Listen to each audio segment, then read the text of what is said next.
नमस्कार, प्रणाम दोस्तों। रोशन भैया मेरा जेल में किस तरफ को सजा काट रहा है। किरण सिंह देखिए क्या कर रहा है।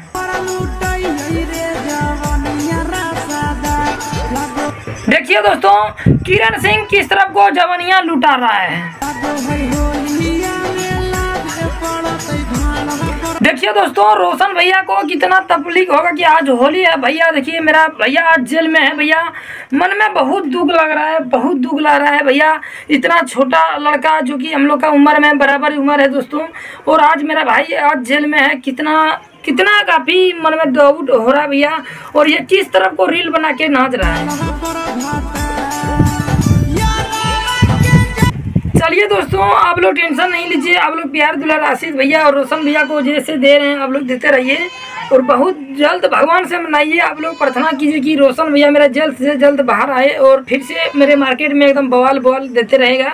और ऐसे जेल में भी रहेगा तो गाना आप लोग के बीच आते रहेगा। आप लोग सिर्फ सपोर्ट कीजिए और भगवान से दुआ कीजिए कि भैया जल्द से जल्द आए।